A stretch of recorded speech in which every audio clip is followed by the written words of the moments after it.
राम राम जी। हम पिछले कई सप्ताह से चर्चा कर रहे हैं नक्षत्रों पे कि किस नक्षत्र में आदमी का जन्म है तो उसके जीवन पे क्या प्रभाव पड़ेगा।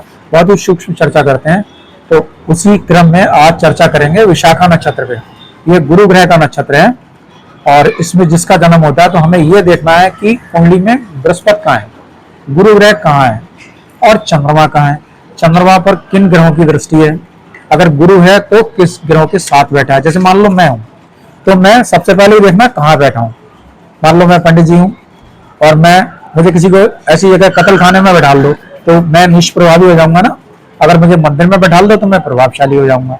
तो हमें ये देखना है कि गुरु ग्रह कहाँ बैठा है, किन लोगों के साथ बैठा है। तो ये सब चीजें हमें देखनी है, उसी के हिसाब से प्रभाव का गणना करते हैं। तो आइए कुछ कुंडलियों को देखते हैं।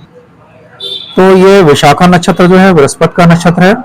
इसमें 4 चरण होते हैं, ती, तू, ते और तो। ये प्रथम चरण में जन्म है तो ती से होगा, द्वितीय चरण में जन्म है तो तू से होगा, तृतीय चरण में ते से और चौथे चरण में जन्म है तो से नाम होता है। ठीक है।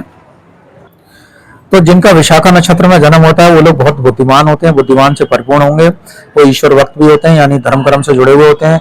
सत्य निष्ठा पूर्वक उनका जीवन व्यतीत होता है और वो आधुनिक विचारों को भी अपनाना चाहता है। साथ में खास बात यह वो किसी की गुलामी करना जो है वो पसंद नहीं करता। गुलामी करना उसके लिए आत्महत्या के समान होती है। वो सन्यासी रहते हुए भी अपने परिवार की पूरी देखभाल करेगा, यानी गृहस्थ में रहते हुए भी वो धर्म कर्म वाला व्यक्ति होता है। सन्यासी जैसा उसका जीवन होता है। उसे अपने पिता से बहुत ज्यादा सहायता नहीं मिलती है और कमोबेश वो माता पिता के होते हुए भी अनाथों जैसा जीवन व्यतीत करता है। फिर भी हमें अगर माता पिता के बारे में गणना करनी है तो चतुर्थ भाव और दसम भाव का भी अध्ययन करना चाहिए।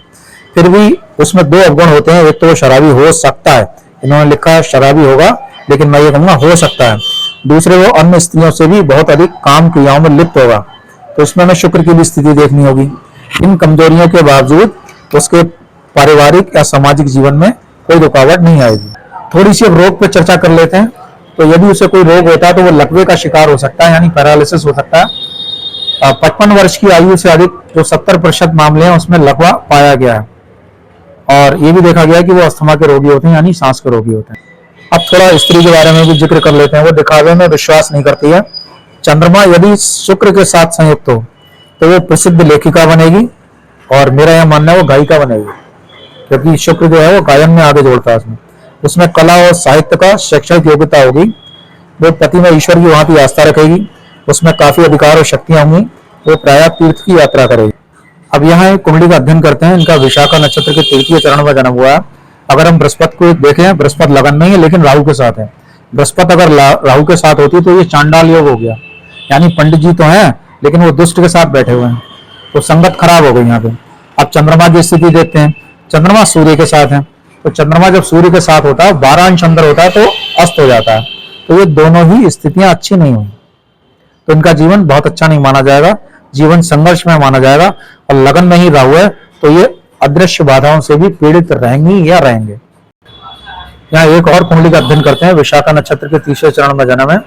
अब हम बृहस्पति की स्थिति देखते हैं तो ये धन वाले खाने में, भाग्य वाले भाव का स्वामी धन वाले खाने में है और रोग ऋण वाले भाव का भी स्वामी धन वाले खाने में, यानी भाग्य से धन आएगा और साथ में उसका कुछ पैसा रोग ऋण में लग जाएगा। चंद्रमा की स्थिति देखते हैं। चंद्रमा शुक्र वाले तो तुला राशि में है और चतुर्थ भाव में है, यानी सुख वाले खाने में। तो लगन का स्वामी जब चतुर्थ भाव में होता है तो ऐसा व्यक्ति माता को बहुत प्रिय होता है और अगर चुनाव वगैरह लड़ेगा तो वो आराम से प्रसिद्धि को प्राप्त कर सकता है। एक और कुंडली का अध्ययन करते हैं। विशाखा नक्षत्र के 3य चरण में इनका जन्म है। हम बृहस्पति की स्थिति देखते हैं तो लाभ वाले खाने में, भाग्य का स्वामी लाभ वाले खाने में या तो भाग्य से धन की प्राप्ति हो गई। अब चंद्रमा की स्थिति देखी हमने तो चंद्रमा राहु के साथ है। तो चंद्रमा जब राहु के साथ होगा तो यहाँ बुद्धि में भ्रष्टता आ जाएगी। आदमी काम हो जाने के बाद में अपने वादे से मुकर सकता है और किए हुए वादे को पूरा नहीं करेगा, उसका मन परेशान रहेगा। एक और कुंडली का अध्ययन करते हैं। तो विशाखा नक्षत्र के 3य चरण में जन्म है इनका। हम यह बृहस्पति देखते हैं तो बृहस्पति यहाँ नीच की है और भाग्य वाले खाने में, मृत्यु वाले भाव का स्वामी एक तो भाग्य वाले खाने में आ गया, ऊपर से नीच स्थिति में गया। तो यहाँ भाग्य की स्थिति बहुत बढ़िया नहीं हुई, बल्कि खराब हो गई। लाभ वाले भाव का स्वामी भी यहाँ नीच का हो गया, तो ये लाभ की स्थिति तो खराब हो गई भाई। अब चंद्रमा की स्थिति देखो। चंद्रमा एक तो रोग ऋण वाले खाने में गया, सूर्य के साथ है तो ये अस्त जैसा हो गया ये। ठीक है।